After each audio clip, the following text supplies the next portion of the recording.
If you want to make sure that you stand out in your business and find a way to market that feels really good for you, today's episode with Angela Henderson is going to be a great one. Angela and I are talking about human-to-human marketing and what that means, especially in the age of AI and all of the automation that we see online.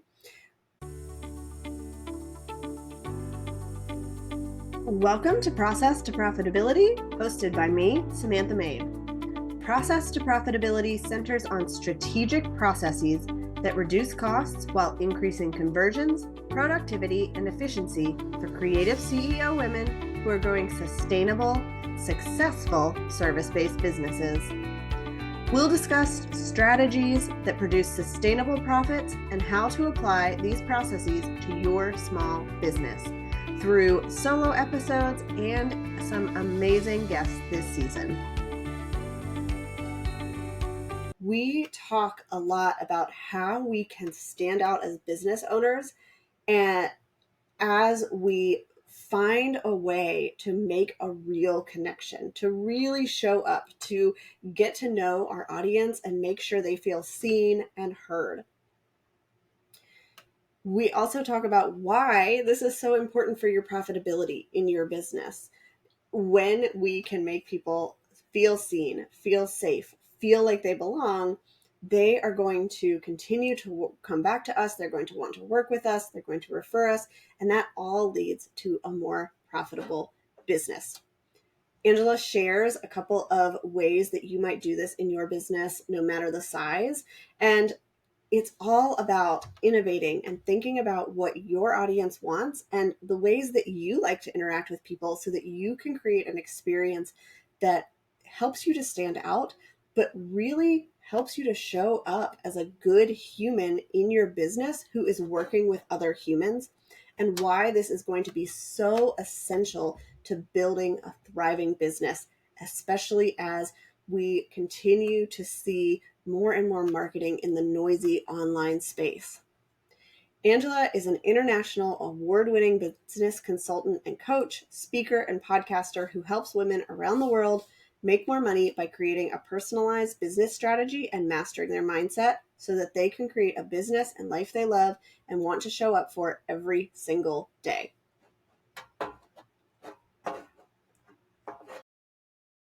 Hi, Angela. Thanks for joining me. Oh my goodness, I'm super excited to be here today, Samantha. Always fun being with good humans and good energy. So yes, thrilled to be here today. I read your official bio at the beginning of the show, but can you tell us more about your business journey and how you got to what you're doing today? Yeah, absolutely. So I'm a proud Canadian, and I'm like, what's there not to love when we have Pamela Anderson, Beavers, and Tim Hortons? Life is pretty good when you're a Canadian. But I have lived over in beautiful Brisbane, Australia now for almost 17 years. So I'm actually a mental health clinician, 15 years, where I used to diagnose people with schizophrenia, bipolar, autism, anxiety, etc. And so I did that for a very long time, had my first son, and then I was like, I remember he was playing with these electronical toys, but I was like, there's got to be a better way at such a young age for him to work with his fine motor skills, color recognition, etc. So I started my first business, which was called Finley and Me, where I started with 0 products, just like everyone does. And we finished up with 1,400 different educational products that, again, sparked imagination, bonding with parents, creativeness, etc. And then we had 50,000 people on our email list, etc. So I think what I learned through that initial business is never compare your chapter 0 to someone's chapter 30, because we're all at different levels. But what I also learned through Finley and Me was the importance of diversifying and having multiple streams of income. So I also was influencer, one of Australia's leading parenting influencers, where I was signed with Netflix, Club Mids, Hilton's, similar to like your Whole Foods, etc. And I created content for them to put it on my platform, which was really cool. And then people wanted to start picking my brain. And so after 14 coffee dates, I soon realized, oh, if I charge people for these coffee dates, I could have a secondary business. And now I've been a business consultant, keynote speaker, and podcaster for the last 7 years, where I've helped thousands of women around the world to make more money by developing their personalized strategy that they need for their business, which is an alignment for them, and mastering their mindset so they can show up to a life and business they love every single day.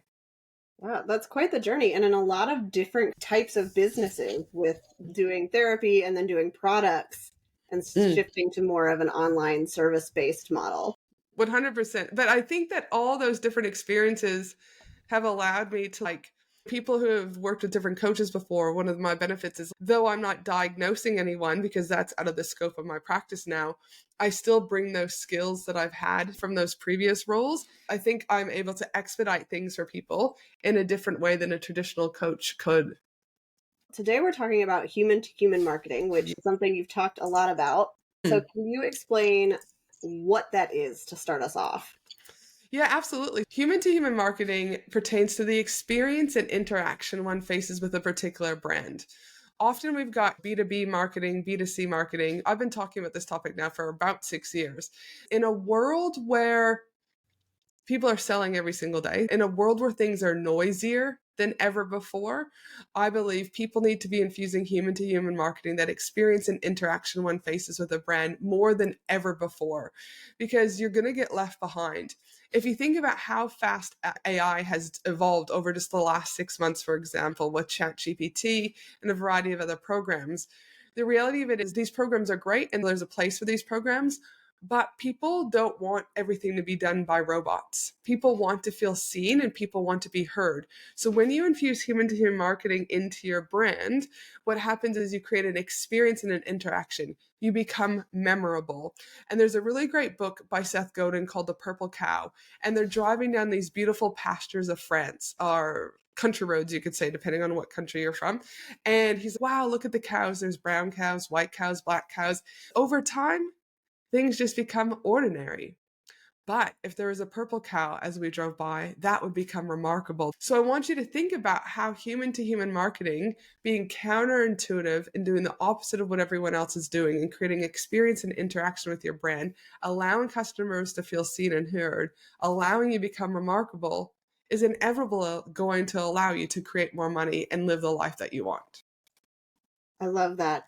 And I think so many of us value that in our businesses. We know that when we interact with people, we want to see that person. We want to see that people are real. And so it's just another piece of that. We have come into an age where robots can do a whole lot, and people know that robots can do a whole lot. And so it's even more valuable and stands out even more if you are working more face to face with people, or just being real and having those conversations and having that connection. 100%. And an example that I can use is there's a beautiful cafe here in Milton, Australia called Tognini's. And I now have been going to them since I was firstly 9 months pregnant with my son, and he's about to be 14 in just a couple of weeks at time of recording. And I remember when I first went into Tognini's, they were like, just at the normal, hi, how are you? And then they kept seeing me more and more. They're like, hey, what's your name? And they're like, good morning, Angela, how are you? And I was like, wow, they took the time to know my name. And then as my pregnancy progressed, they're like, how much longer do you have? Do you know if you're having a boy? Do you know if you're having a girl? They're like, do you want the blueberry muffin or the raspberry muffin? It was like those pregnancy cravings. And we still pretty much get the exact same thing. Now, I live a 40-minute return trip from this, even though my kids go to their school. But there are weekends that I will drive 20 minutes one way to get that blueberry or raspberry muffin and drive all the way back, even though they sell blueberry and raspberry muffins in my local neighborhood. But it's the experience and interaction I've had that allows me to keep going back. And I remembered a few years ago, I jotted down how many, because I normally would go 3 to 4 times a week when we lived over on that side of town. And I jotted down roughly, they had already got almost $20,000 from me in, I think it was 12 years. And so I want businesses to be thinking about, where are you creating experiences and interactions that will infuse this remarkability notion, right? And allow you to become memorable. Yeah. And that interaction reminds me a lot of our doctor's office here. I was referred by somebody else. I've talked to so many people that love them because they take really good notes about who you are. They remember you, and they're building a business where like everything is in house and it stands out, and you feel like you are much more than a number and much more than a patient when you go. And it's such a nice experience, especially in a field where a lot of times it's in and out and they barely remember who you are. 100%. And you also have to remember, in a time like this, certain countries have different trust levels when it comes to social media. Australia is one of them. Behind France, this was a study done back in 2019. Behind France, 26% of Australians in the study trust social media compared to the global average of 44. So we were like one of the least trusting countries. So if that's the case, if you're able to blend in human to human marketing into your business where people feel seen and heard, you're going to move them from a cold client to a warm client and help with that trust factor. So also be mindful of what country do you live in and how important trust is. Australians are like, this stuff's $1. It must be horrible. It might not be good. I won't buy it. So be mindful, because that trust factor is a big consideration when people are looking at handing their credit card over to you. Yeah. And even in America, where it's like 44%, there's still a big percentage of people that aren't going to just trust social media. Conversations equal conversions, right? And so when you think about the typical B2B and B2C marketing, I feel it's like tick boxes. Do you know what I mean? Whatever you're doing to businesses or consumers. But if you think about also, where are you infusing conversations into your world? Again, those conversations allow to create an experience and an interaction, right? And the more conversations you have, the more people feel seen, the more they trust you, right? And if the more they trust you, the more the conversions you're going to have. But yet, so often I see people like, I just can't go into my Instagram because I've got so many messages. That's a privilege that you Yeah. have so many messages, right? That's a privilege that those people have taken time out of their day to message you. I'm just gonna outsource that to a VA because I don't have time for that. In my opinion, that's the last thing you should be outsourcing. You should be in your inbox, as far as I'm concerned, building those conversations, allowing people to feel seen or heard. Yeah. I think if we can spend the time to do that piece of the connection, then a lot of the other stuff isn't going to matter as much if we don't have time for that. 100%. And I also know this really great story. I was in the Philippines at Chris Ducker's mastermind a few years ago. And I remember there's this guy named Lou Mangello. He's got this massive podcast. And he talked about when he first started out in his business journey, he would rent entire restaurants and he would say, anyone in the local, let's say, San Diego area, come on down. I'll buy dinner. You buy your own drinks, etc. It's about the power of hugs and a handshake, right? He then started to work with Walt Disney World, and he then brought all of his community from around the world onto these cruise lines. And he would hug and give everyone a handshake. No one could get on the ship until he's given you a hug and a handshake. Now, he might not remember all thousands of your names, but he will look you in the eye and he will make sure that you are seen and that you are felt and that you belong in his community. When I was reflecting last year, I thought, what did I used to do that I loved doing and that I've stopped doing? And I was like, I stopped doing meetup groups unless they were paid. And I was like, why did you stop doing that? And I was like, oh, because you thought you no longer needed to go back to your roots. All of us will have ego. Do you know what I mean? Whether or not we acknowledge it is something different. But when I acknowledged it, I was like, oh, that's right. So this year I've held the private VIP cocktail parties for business owners, and I rent the venue. I pay for all the food. I bring all the people together. There's no selling. It's just remarkable to be able to give people hugs and handshakes again. I'm creating an experience and an interaction for people to feel seen and heard. So there's so much power when you look at how you can embrace human to human marketing.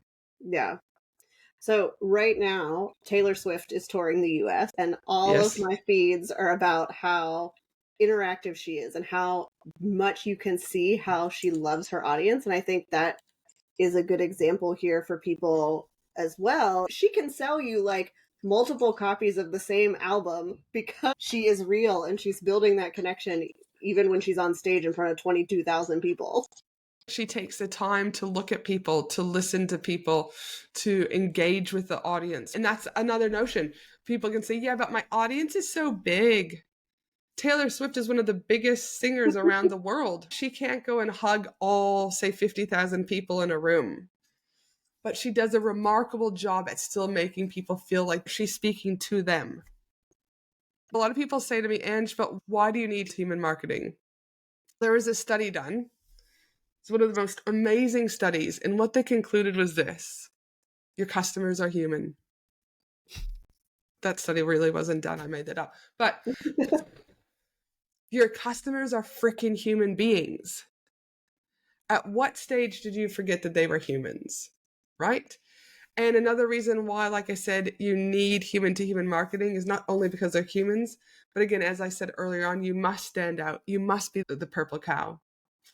And also, the third reason why you need human to human marketing is emotional motivators drive consumer behaviors, which equals sales.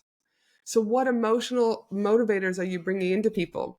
In the book The Go-Giver by Bob Burb and John David Mann, they talk about the 5 laws of stratospheric success, and they talk about the law of value.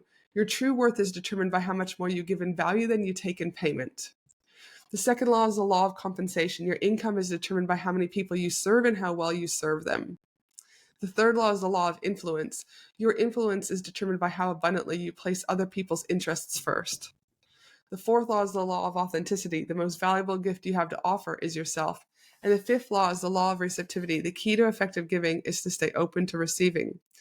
But in a world where we want immediate gratification and everyone wants to be millionaires right now, and they don't want to have the patience and they don't want to do the work, they skip so many of these steps and then they wonder why they plateau at their business.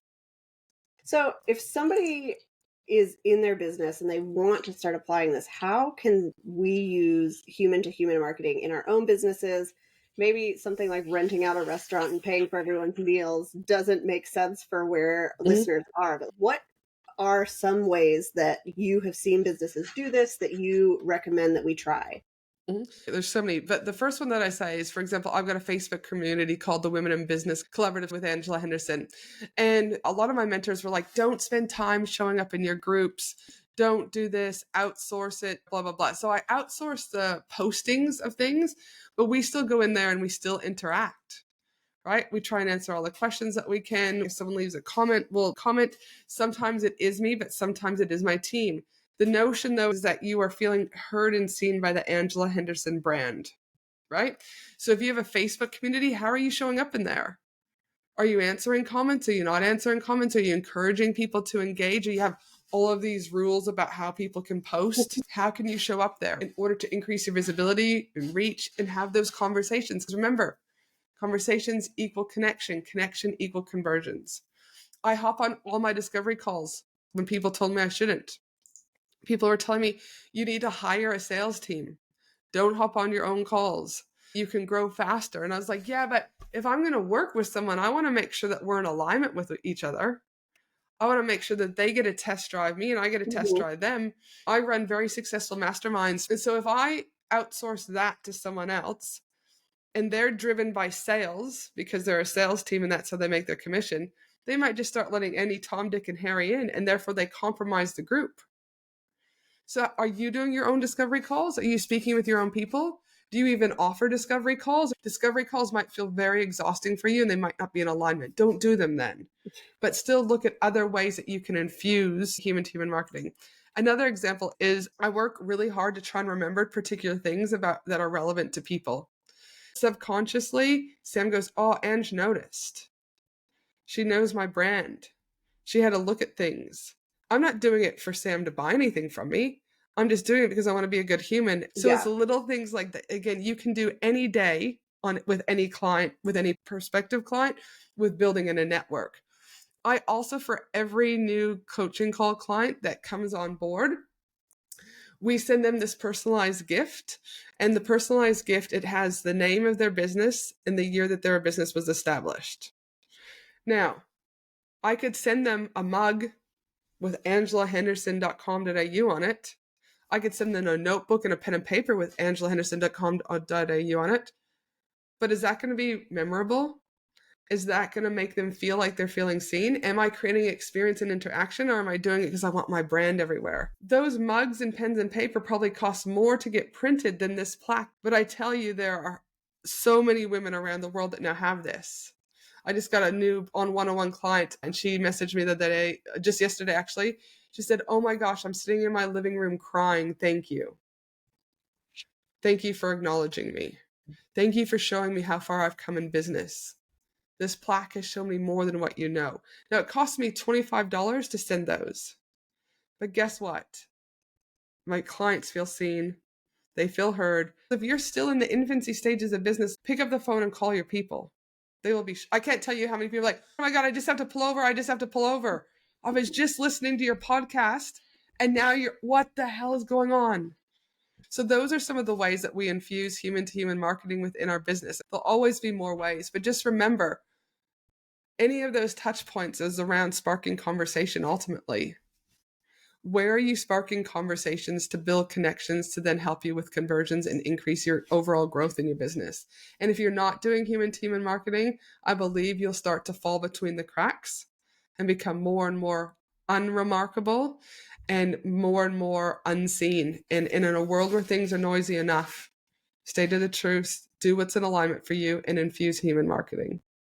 I love those ideas. I actually switched. So originally, when I was sending client gifts, I was doing just that. It was stuff with my brand on it.